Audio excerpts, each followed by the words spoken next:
Good morning, students. So in the previous lectures we have been discussing about the galvanic cell and also the salt bridge, right? तो I really hope कि पिछला जो lecture है आपको समझ में आया because these are very conceptual things. तो अगर अभी से कोई problem है तो मुझसे clear कर लिया करो क्योंकि these are very important things to be clear. Generally बच्चे PMTs के एग्ज़ाम तक देने चले जाते हैं and they do not know the basics. Okay? तो बेसिक्स समझना बहुत ज़्यादा इम्पोर्टेंट है फर्दर एग्जाम्स के लिए, बोर्ड के लिए तो है ही, और उसके आगे जब कॉम्पिटिटिव एग्जाम दोगे तो उसके लिए भी तुम्हें बहुत यूज ये सारे कॉन्सेप्ट्स आने वाले हैं। तो आज का हमारा जो टॉपिक रहेगा वो है इलेक्ट्रोड पोटेंशियल। ओके, जिसको हम और क्या कह सकते हैं, ईएमएफ भी कह सकते हैं। So what is electrode potential? Electrode potential का मतलब होता है सेपरेशन ऑफ चार्जेस। तो और क्लियर इसको हम समझते हैं। कल हमने गैल्वेनिक सेल के बारे में देखा था, उसकी कंस्ट्रक्शन देखा था। तो यहाँ पर मैंने एक हाफ सेल बनाया है। हाफ सेल जो है ये एनोड का है, जो हाफ सेल बनाया है। तुम्हें याद होगा कि कल हमने गैल्वेनिक सेल में क्या किया था, हमने दो हाफ सेल लिए थे। दो हाफ सेल में इधर जो लेफ्ट हैंड साइड वाला जो हाफ सेल था वो ये बनाया है मैंने, जो कि एनोड था। शायद आपको याद हो कि हमने इलेक्ट्रोड कौन सा लिया था, हमने इलेक्ट्रोड लिया था जिंक का एंड सॉल्यूशन उसमें फिलअप किए थे किसके, जिंक सल्फेट का सॉल्यूशन उसमें फिलअप किया था सेल में। ओके ओके, तो राइट हैंड साइड में हमने क्या लिया था, कॉपर, और कॉपर का electrode and solution was of copper sulphate. Okay, और इन दोनों के बीच में एक हमने क्या किया था, एक इन्वर्टेड यू ट्यूब जो है वो फिट कर दी थी। ओके, क्या भरा था उसमें, हमने इलेक्ट्रोलाइट, इनर्ट इलेक्ट्रोलाइट उसमें फिलअप किया था and that was known as salt bridge. तो ये हमने कल ही पढ़ लिया था ये सारी चीजें। तो आज हम लोग पढ़ने वाले हैं इलेक्ट्रोड पोटेंशियल के बारे में या फिर ईएमएफ के बारे में। तो उसके लिए पहले मैंने लेफ्ट हैंड साइड मतलब एनोड का ही सिर्फ और सिर्फ डायग्राम बनाया है ताकि आसानी से हम लोग इसे समझ सके क्या होता है इलेक्ट्रोड पोटेंशियल। तो आप अज्यूम करो या फिर आप थोड़ा देखो, यहाँ पर मैंने क्या किया, एक इलेक्ट्रोड लिया है, ठीक है। तो ये माना कोई भी एम रॉड का इलेक्ट्रोड है, उसको डिप किया है किसमें, उसी के एक्वस सॉल्यूशन में। समझ में आ रही बात? जैसे कि अगर ये जिंक का है तो उसी का एक्वस सॉल्यूशन जिंक सल्फेट में हमने डिप किया था, बस वैसे ही। तो ये कोई भी एम रॉड है, इस एम रॉड के ही एक्वस सॉल्यूशन में मैंने इसे डिप किया है। तब होगा क्यों, आप होगा क्या, ये आप लास्ट वीडियोस अगर आपने ध्यान से इसको देखा है तो आपको याद होगा कि हो क्या रहा था इस इलेक्ट्रोड में, कि इस इलेक्ट्रोड में से जो Mn प्लस आयन थे, या फिर अगर मैं जिंक की बात करूं तो जिंक के जो +2 आयन थे, जिंक +2 आयन थे, वो क्या हो रहे थे, निकल निकल के सॉल्यूशन में आ रहे थे। कुछ याद है? तो यहाँ पर मैंने एम रॉड लिया है, तो यहाँ पर Mn प्लस जो आयंस होते हैं वो इलेक्ट्रोड में से क्या हो रहे हैं, बाहर निकल के सॉल्यूशन में आ रहे हैं, राइट। और इलेक्ट्रोड के ऊपर कौन क्या छोड़ जा रहे हैं, इलेक्ट्रॉन्स, है ना। इलेक्ट्रॉन्स कैसे होते हैं, नेगेटिव चार्ज होते हैं, एंड जो आयंस होते हैं वो कैसे होते हैं, पॉजिटिव चार्ज होते हैं। ओके, तो अब इस केस में क्या होता है कि सॉल्यूशन का प्रेशर ज़्यादा होने के कारण, सॉल्यूशन का प्रेशर ज़्यादा होने के कारण जो Mn प्लस आयन है वो निकल कर कहाँ आते हैं, सॉल्यूशन में आते हैं। ओके, अब एक टाइम पर ऐसा होगा कि ये जो आयंस हैं वो निकल कर बाहर आना बंद हो जाएंगे। क्यों? क्योंकि देखो बेटा, क्या है कि यहाँ पर पॉजिटिव चार्ज है, और ज़्यादा अगर पॉजिटिव चार्ज आएगा अगर एक लिमिट के बाद में, तो ये पॉजिटिव पॉजिटिव रिपेल नहीं करेगा क्या? बिल्कुल करेगा। तो इससे होगा क्या, एक इक्विलिब्रियम एस्टेब्लिश हो जाएगा, मतलब रॉड के ऊपर नेगेटिव चार्ज आ जाएगा एंड सॉल्यूशन के ऊपर पॉजिटिव चार्ज आ जाएगा, राइट। तो इससे क्या हो रहा है, सेपरेशन ऑफ चार्जेस हो रहा है, नेगेटिव और पॉजिटिव का क्या हो रहा है, सेपरेशन हो रहा है। तो जब सेपरेशन हो रहा है तो इसी को हम लोग क्या बोलते हैं, इलेक्ट्रोड पोटेंशियल। इससे जो पोटेंशियल डिफरेंस प्रोड्यूस हो रहा है, okay, the potential difference produced between the solution and the metal ions, sorry, the potential difference produced between the solution of metal and the metal ions is called electrode potential. इसीलिए मैंने यहाँ पर M और यहाँ पर जो है कि जो M मेटल होते हैं ये मेटल आयन में कन्वर्ट होकर एन इलेक्ट्रॉन को रिलीज करते हैं।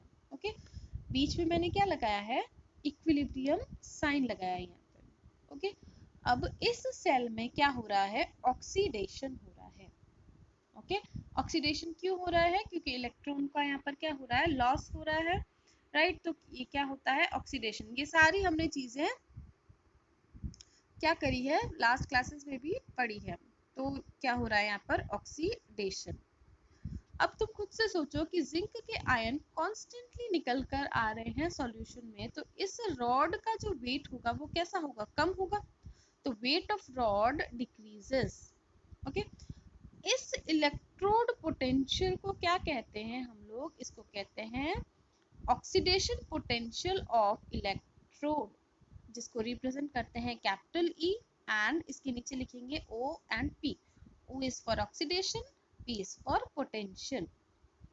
ऑक्सीडेशन पोटेंशियल क्यों कहा गया है, क्योंकि इस इलेक्ट्रोड पर क्या हो रहा है, ऑक्सीडेशन हो रहा है, इसलिए इसको ऑक्सीडेशन पोटेंशियल कहा गया है। Okay, so let's read out what I have written. Due to the equilibrium, the separation of charges takes place between metal rod and metal ion. As a result, a potential difference is produced between them known as electrode potential. तो वही मैंने explain किया है कि metal rod and metal ion के बीच में क्या हो रहा है कि चार्जेस का सेपरेशन हो रहा है, पॉजिटिव और नेगेटिव जो चार्जेस है वो अलग अलग हो रहे हैं, so that potential difference is developed and that is known as electrode potential. Okay, या फिर इसको और क्या कह सकते हैं, the potential difference produced between the solution of metal and the metal ions is called electrode potential. So this is also another definition. Next, what I've written is, if oxidation takes place on metal rod, then it is known as oxidation potential. If the reduction takes place on the metal rod, then it is known as reduction potential. So the same thing I've already explained, what is oxidation potential, right? So if the metal rod is having oxidation, then it is known as oxidation potential, or represent कैसे करते हैं, I've already explained you. Okay, oxidation potential is equal to minus of reduction potential. Now let's understand what is reduction potential. तो वही चीज है यहाँ पर, अगर आपने ध्यान दिया होगा तो राइट हैंड साइड पे कॉपर की रॉड थी and what was that, copper sulphate solution have been used. तो यहाँ पर मैंने कोई M रॉड ली है एंड यहाँ पर क्या हो रहा है, यहाँ पर रिडक्शन हो रहा है, मतलब कि जो आयंस होते हैं वो सॉल्यूशन में से निकल कर कहाँ जा रहे थे, इलेक्ट्रोड में जा रहे थे। यही हमने लास्ट क्लास में देखा था कि जो कॉपर सल्फेट का जो सॉल्यूशन होता है उसमें से जो कॉपर के जो आयंस होते हैं Cu+2, they were shifting towards the electrode and now making copper, right? तो इससे क्या हो रहा है कि आयंस में से क्या निकल रहे हैं, पॉजिटिव चार्ज कम होते जा रहे हैं, है ना। तो इलेक्ट्रोड कैसा होता जा रहा है, पॉजिटिव होता जा रहा है, और सॉल्यूशन कैसा होता जा रहा है, नेगेटिव होता जा रहा है। Okay, the solution pressure is less, therefore the ions, that is positive ions, are moving towards the electrode and the electrode is increasing. वहाँ पर क्या था, the weight of rod was decreasing. Here the weight of rod is increasing. So the solution pressure is less, therefore the ions are continuously moving towards the electrode, hence making the rod thick. Okay, so Mn plus is gaining an electron to form the M. Right, I you all are understanding this. तो मैंने last time क्या समझाया था कि जो copper के ions है, यहाँ पर कॉपर इलेक्ट्रॉन को क्या करेंगे, एक्सेप्ट करेंगे या क्या करेंगे, ऐड होंगे, और क्या बना रहे थे, metal, that was copper. Okay, तो क्या हो रहा था, इस इलेक्ट्रोड के ऊपर रिडक्शन हो रहा था। ओके, तो therefore क्योंकि कॉन्स्टेंटली यहाँ से कॉपर के आयंस जाकर इलेक्ट्रोड के ऊपर जमा हो जा रहे हैं, therefore the weight of rod is constantly increasing.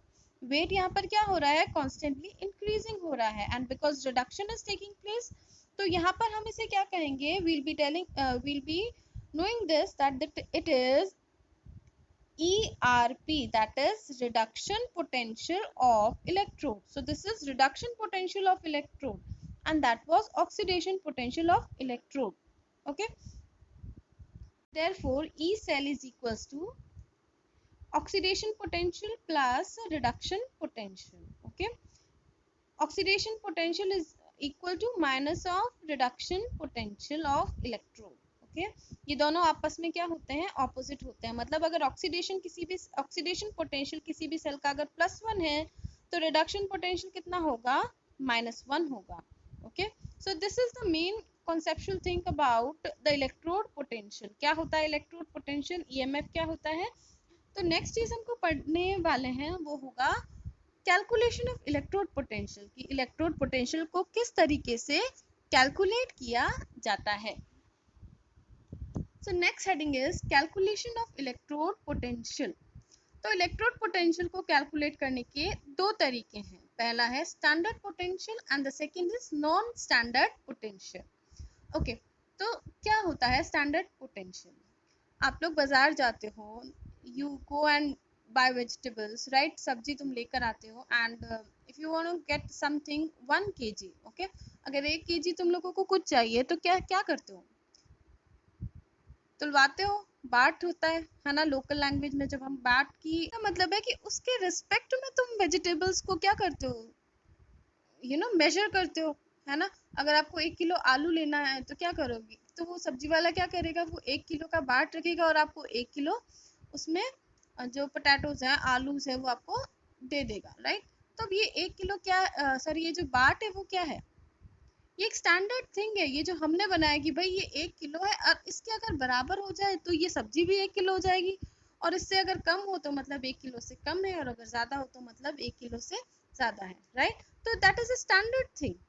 तो वही बस दिमाग में रखना है कि जब EMF अगर जब निकालते हैं या स्टैंडर्ड पोटेंशियल जब निकालते हैं तो कोई स्टैंडर्ड चीज हमको लेनी होती है जिसके रिस्पेक्ट में हम किसी भी सेल का इलेक्ट्रोड पोटेंशियल निकालते हैं. अभी और आगे क्लियर होगी बात. तो यहाँ पर मैं वापस से कॉन्सेप्ट पर आऊंगी कि कैलकुलेशन ऑफ इलेक्ट्रोड पोटेंशियल दो तरीके से हो सकते हैं. पहला है standard electrode potential and second is non standard potential. अब मैंने स्टैंडर्ड की बात की है तो मतलब कुछ कुछ यहाँ पर टर्म्स होंगे जो कि फिक्स होंगे. स्टैंडर्ड कंडीशंस पर अगर हमको निकालना है तो उसे कहते हैं हम लोग स्टैंडर्ड इलेक्ट्रोड पोटेंशियल या फिर स्टैंडर्ड पोटेंशियल. अब ये कंडीशंस क्या होगी, पहली कंडीशन होगी टेम्परेचर, कि भाई टेम्परेचर कितना रखना होगा हमको, 298 केल्विन रखना होगा. प्रेशर कितना रखना होगा, 1 atm. कॉन्सेंट्रेशन कितना, 1 मोल पर लीटर. ओके तो अगर क्या हो रहा है कि हमको ये सारे स्टैंडर्ड जो है वो रखने हैं, these all the standards measures are to be taken, और फिर अगर इलेक्ट्रोड निकालें so that is known as standard potential. whereas non standard potential में क्या है कि टेम्परेचर कोई ज़रूरी नहीं 298 पर हो, प्रेशर कोई ज़रूरी नहीं 1 atm हो, एंड कॉन्सेंट्रेशन भी 1 मोल पर लीटर होना ज़रूरी नहीं. तो स्टैंडर्ड पोटेंशियल हम लोग किससे निकालते हैं, शी से निकालते हैं. She here means very important person, obviously she is important, और यहाँ पर तो हमारा बहुत ज्यादा इस chapter. So standard electrode potential क्या होता है, डेफिनेशन देखेंगे.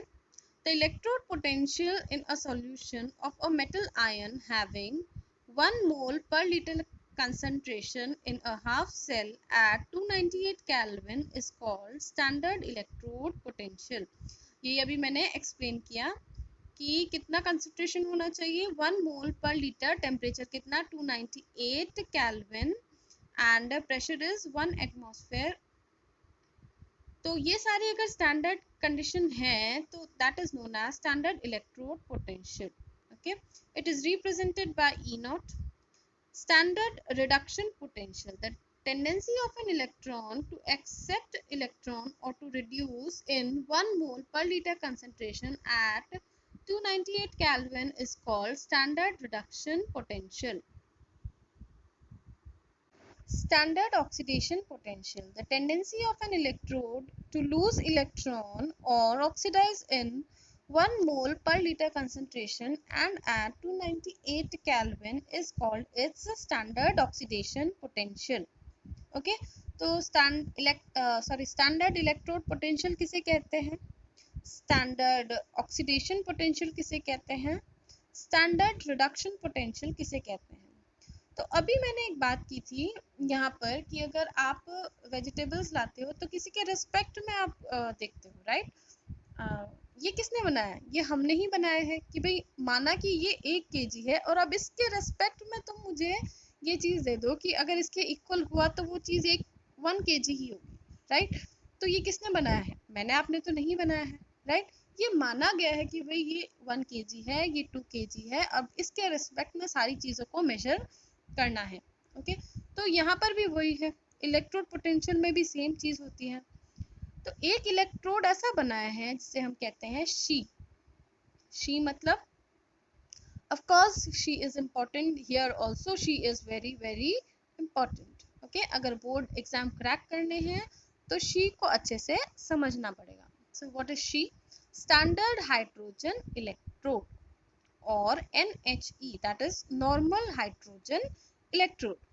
ओके, तो ये जो स्टैंडर्ड हाइड्रोजन इलेक्ट्रोड है ये एक स्टैंडर्ड है। स्टैंडर्ड किसने माना है? IUPAC ने माना है, IUPAC ने माना है कि भाई ये एक बड़ा ही स्टैंडर्ड इलेक्ट्रोड है। अब इसके रिस्पेक्ट में बाकी के सारे सेल को आप मेजर करो या उनके EMF को कैलकुलेट करो, लेकिन हमारे हिसाब से this is the standard electrode. Okay, वो क्यों होता है वो भी आगे और हमें पता चलेगा। तो कुछ इंपॉर्टेंट पॉइंट्स इसके देखेंगे हम लोग। पहला, it is a gaseous electrode. कैसा होता है ये एक तरीके का गैसियस इलेक्ट्रोड है। Okay, second point, hydrogen gas is used. कैसा gas? H2 gas. Okay, hydrogen electrode है तो गैस भी कौन सी होगी? H2 गैस ही होगी। ओके, और इसका प्रेशर कितना होता है H2 गैस का? 1 atm। हमको स्टैंडर्ड भी तो रखना है, तभी तो हाइड्रोजन इलेक्ट्रोड के आगे स्टैंडर्ड लगाया है ना। तीसरा point, H+ ion solution use किया जाता है। H+ आयन सॉल्यूशन मतलब एसिडिक सॉल्यूशन। H+ आयन वही देगा ना जो एसिडिक होगा, है ना। एसिडिक सॉल्यूशन हमेशा क्या देता है? H+ आयन देता है। सो H+ ion solution is used. Fourth point देखेंगे, टेम्परेचर इज इक्वल्स टू या temperature is 298 kelvin, pressure is 1 atm and concentration is 1 mole per liter। तो ये तो हमने पहले भी देखी थी कि जो स्टैंडर्ड इलेक्ट्रोड पोटेंशियल होता है उसके लिए क्या चाहिए? कुछ स्टैंडर्ड कंडीशंस चाहिए। तो बस हमें हाइड्रोजन इलेक्ट्रोड पोटेंशियल के लिए भी कुछ कुछ स्टैंडर्ड चीजें चाहिए। एंड ये थे इसके important points. Next we will move to the how does she looks like. Okay, मतलब इसका कंस्ट्रक्शन। ओके, सो शीप कैसे बनता है? इलेक्ट्रोड पोटेंशियल हाइड्रोजन कैसे बनता है? सबसे पहले तो एक कंटेनर, एक टैंक लिया। ओके, उसमें एक सॉल्यूशन को फिलअप किया। ये सॉल्यूशन एसिडिक होना चाहिए, अभी बात की मैंने, तो HCl को फिलअप कर दिया। It will be at 1 mole, it will be of 1 mole per litre. Okay, इसमें से आयन कौन से मिलेंगे हमें? हाइड्रोजन आयन मिलेंगे, है ना। उसके बाद में एक ग्लास इन्वर्टेड ट्यूब यहाँ पर लगाई। ओके, और इसके बीच में से थोड़ी सी एम्प्टी स्पेस छोड़ दी ताकि हाइड्रोजन गैस इसमें से अंदर जा सके। And then at last a thin platinum foil is attached with a conducting wire. ये किस लिए? ताकि इसके आराम से कंडक्शन हो सके। तो प्लैटिनम फॉइल को यहाँ पर यूज किया है। अब एक इम्पॉर्टेंट बात यह है कि भाई जो electrode potential, standard reduction potential और स्टैंडर्ड ऑक्सीडेशन पोटेंशियल दोनों ही जो शी के क्या होते हैं? जीरो होते हैं। तो इन दोनों के zero, standard reduction potential and standard oxidation potential दोनों ही क्या होते हैं? जीरो होते हैं। तो अब कितना आसान हो गया कि इसके रिस्पेक्ट में अगर हमें किसी चीज को निकालना है तो कंसिडरेबली इजी हो जाता है। कैसे निकालते हैं वो हम लोग नेक्स्ट वीडियो में देखेंगे। तो फिलहाल के लिए तुम इतना याद रखोगे कि स्टैंडर्ड हाइड्रोजन इलेक्ट्रोड को शी बोलते हैं एंड उसकी कंस्ट्रक्शन कैसा होता है एंड इसके इंपॉर्टेंट पॉइंट्स क्या होते हैं। तो ये सब आपको ध्यान में रखना है और ये एक बार वापस से लास्ट क्लास को भी रिवाइज करना है अच्छी तरीके से, और आज जो पढ़ाया उसे भी अच्छे से रिवाइज करना है। Okay, thank you.